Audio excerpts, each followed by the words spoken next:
Hey everyone, Egman here with another video, and today I woke up to a surprise announcement. Bandai is making an emergency ban list with the release of the anniversary box next month.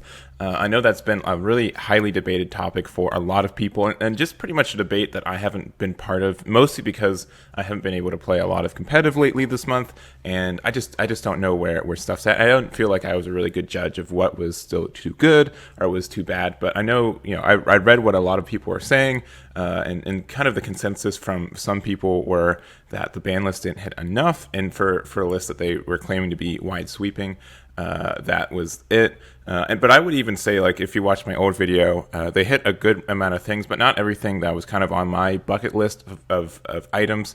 And I think a lot of other people felt the same way. But we've got some new bans. It's pretty much just as big as the other ban list. So now, like, the two of these combined are just like, it's just over half of the like changes in errata from the game, more or less. So it's just crazy how much we're doing. So let's just go through the post and we'll go through it. Greeting Dragon Ball Super card game fans. Thank you for your continued support of the Dragon Ball Super card game. As always, we continue to constantly monitor and evaluate the state of the game and ensure a healthy and competitive gameplay experience. With the release of Set 14 Cross Spirits, we discussed our design philosophy to minimize aggressive free play cards and allow for games to be long enough for players to have meaningful interaction. Through continued testing, observed tournament results, and community feedback, we have concluded that additional adjustments are necessary to facilitate what we believe will lead to a fresher, more diverse metagame and an even better version of Dragon Ball Super card game. For the release of Special Anniversary Box 2021, we're adding 5 cards to the ban list, 6 to the errata list, 2 cards to the limited list, and removing 1 card from the ban list. We also must unfortunately announce that due to shipping delays, the release of the anniversary box is now September 10th North America and September 30th in Asia. They're sneaking that in, but I would take a week of delay for the ban list that we're about to see. So we're going to go to the ban cards right quick. Probably like the most memed one on the Facebook, we got Belma Double Devastation. That card's just straight up banned. The activate main skill on this card circumvents the unique keyword, leading to unintentional interaction with cards in the current and future card pool. Therefore, we decided to ban this card.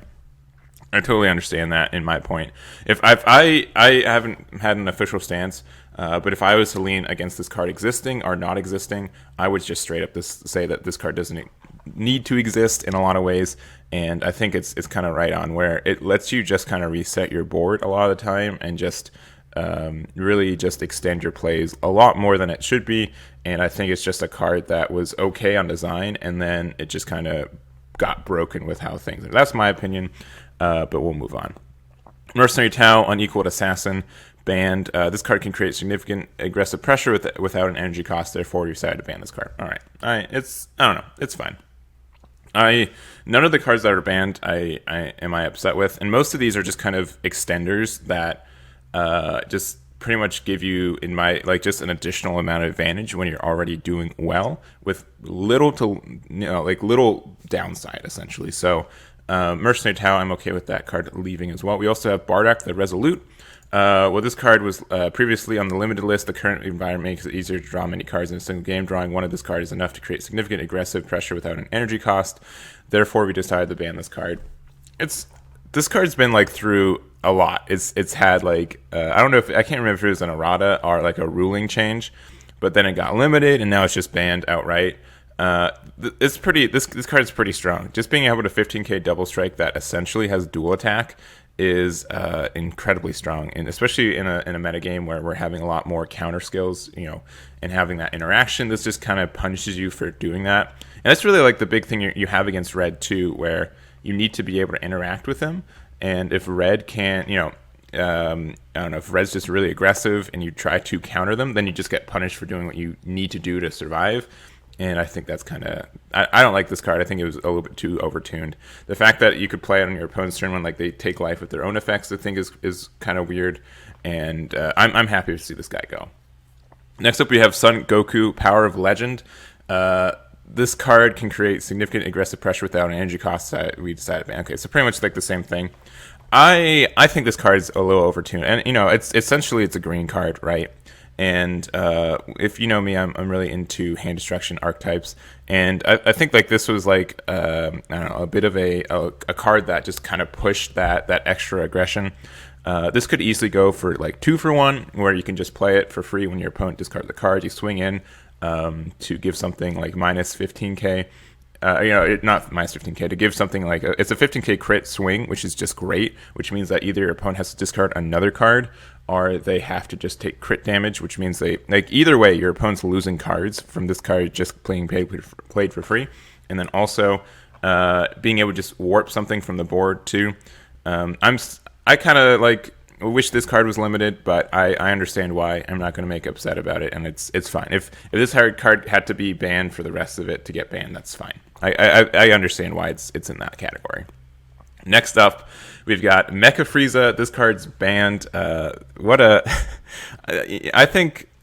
I'm sad to see this banned, in the sense that I really do like the idea of Mecha Frieza. I like what it stands for. I like the idea of just like this, like, aggressively defensive deck, I guess is the way to say it, where you can play option cards for free by taking life, and it's just kind of really unique in this. I know it is like still overtuned, and we had to have Universe 9 Assembled banned for it. Now, let me just read it. So we endeavored to balance this card by banning Universe 9 Assembled, but we decided to ban the leader card and unban Universe 9 Assemble. Spoilers. For the following reason. Unrelated, Universe 9 decks were being punished by the ban, which determined goes against their philosophy of creating a game where everyone can enjoy their favorite card. This card remains versatile and powerful even with the ban. Therefore, we decided to ban this card to allow diversity among yellow leaders in competitive environments. So that's what it is. It kind of stinks, but it's what it is. I still think like you guys could say it's silly.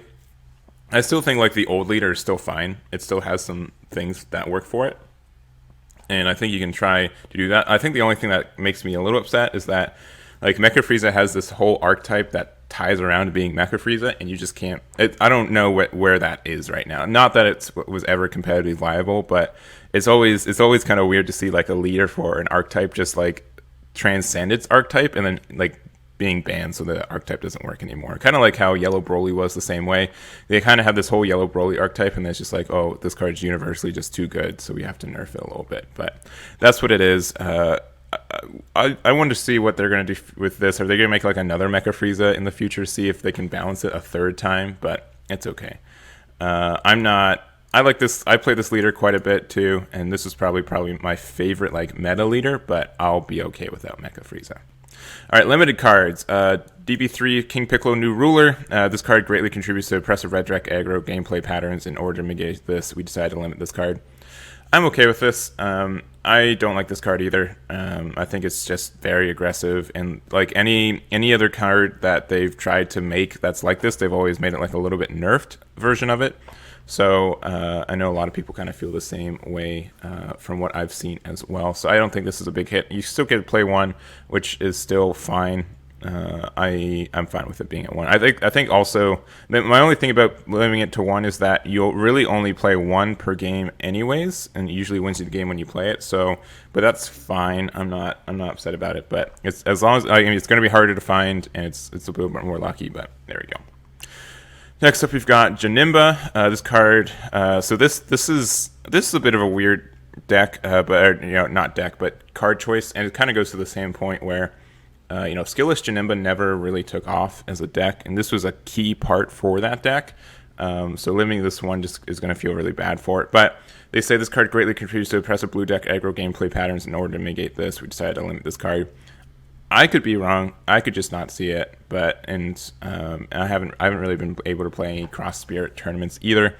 But I didn't really know that there was any aggressive blue decks running around right now. If there were, please let me know. I'd be interested to know about it. I think this is more of just they're expecting it to be good later. And it's a 19k double strike or dual attack crit, so that sounds strong. And it's that you get to play for free. But I am still a little bit surprised with this choice. All right. Unbanned, they unbanned Universe 9 Assemble. All right, we knew it because of Frieza. But I think this is good, and I think like if we're trying to do, I think Aegis decks are still going to be good without having Frieza as your leader. And so if you're playing an Aegis deck, you definitely want to play, Universe 9 Assemble. It just helps you. It's just so much value for you. So I'm going to be interested to see how this goes moving forward. All right, errated cards. These are the ones I'm I'm okay.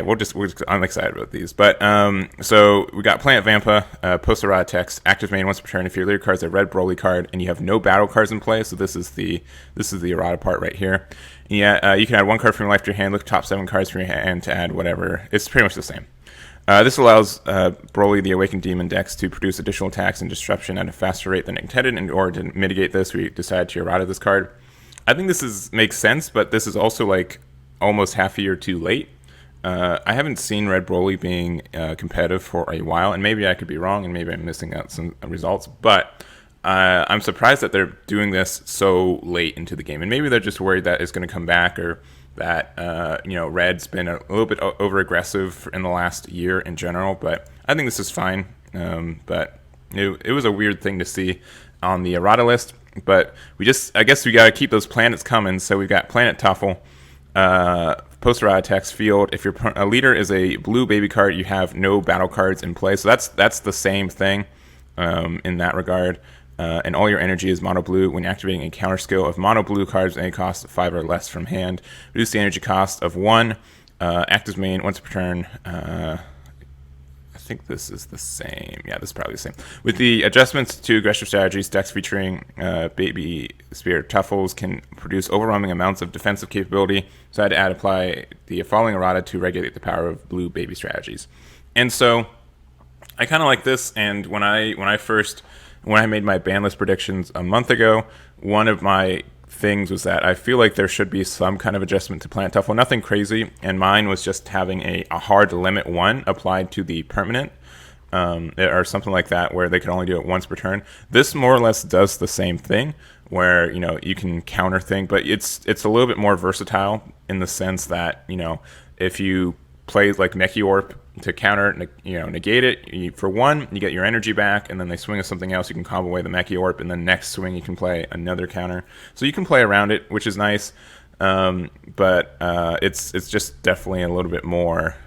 I think it puts the deck a little bit more in line, and it's gonna be interesting to see what happens with it. Next up, we've got the 3 Dark Brolys. Pretty much all of them have a now black energy cost of 1 for all their active mains to play the cards. So that's really I really like this idea. We're choosing to errata the above 3 cards to curb free play based aggro and allow for diversity among black leaders in a competitive environment. I think that makes sense. We're going to see. I'm really interested to see how Dark Broly is. I know Dark Broly is still great as of right now, even though with the errata, there's just so much stuff that Black got so much toolbox support that Dark Broly is still just the best thing, because you can still just free play 30Ks like that do things when you play them. And so we're going to see how it is. Dark Broly is like one of the first decks in a while that got like a double ban hammer like this. So I'm going to be really interested to see. Like the last one I can think of, like Vegix. Vegix got hit like twice, and it still kind of is limping around. So I'm going to be interested to see if people still play Dark Broly or they move to something else. But there we go on those guys. And then lastly, my favorite one is Young Invaders. So this card can be used in conjunction with free play cards to give aggro decks turn 2 wins. We're choosing the errata card to bring the power of King Vegeta BR down to a more reasonable level. So auto for 1 red. If your leader card is a King Vegeta BR card at the start of your opponent's turn, play up to 1 red Saiyan card with a 500 power from your deck to your opponent's battle area, and then shuffle your deck if you did. And also activate once per turn the 1 red to the add 1 card of your life to your hand and play 1 red Saiyan with 5k power or 500 power with a skill, and rest of it's going to negate for the game. I am really happy about this, and only because it makes my Chilai decks a little bit more playable in a lot of ways. Something also to note that with this that kind of works in with this is that both Planet Tuffle and Planet Vampa, they both say you have no battle cards in play. So if Young Invaders didn't get hit, these would be like double hit, because they played your opponent's side of the field. And so that would turn off Planet Tuffle. That would turn off Planet Vampa. Even though they're not your cards, since those cards exist on your field, that's what happens to them. So I'm happy with this, but this Young Invaders also just screwed up a lot of like the Chili stuff I was doing, just because I'd have stuff in my battle area. So to make them have a cost and slow them down, I think is good for me. I'm not sure if King Vegeta how it's gonna survive, or what the impact of it having these extra energy costs are, but I super duper like it. And I'm really excited to not be afraid to run into King Vegeta as much when playing Chili, because even though I'd still, they'd still be doing the same thing, and they'd still probably be playing cards to my side of the field, it would be less of a hassle for me, and it would slow them down a little bit more, and I'd maybe be able to bring it back. So effective dates, North America, September 3rd.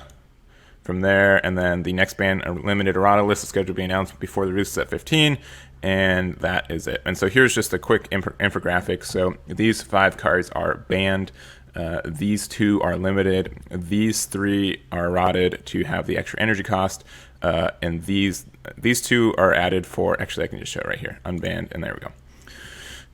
Yeah, so these are all the changes here in red. So yeah, you have no battle cards in play, you have no battle cards in play, the red energy cost, and then the black energy cost for these guys. So that was it. Let me know what you guys think on this ban list. Once again, I wasn't expecting this to happen in a lot of ways, but I think this is only good for me. These are literally none of the cards I play, except for maybe Mecha Frieza every once in a blue moon and Goku Power of Legends. So that's just going to make it more exciting for me to play. And I think this is definitely, even though you're banning cards, it's just opening the options for stuff to play, and less of, ironically, even though you're banning cards, you're making more cards playable than, not playable. So that's going to be it for me. Thank you guys so much for watching. Once again, let me know what you guys think about this, and I'll catch you all next time.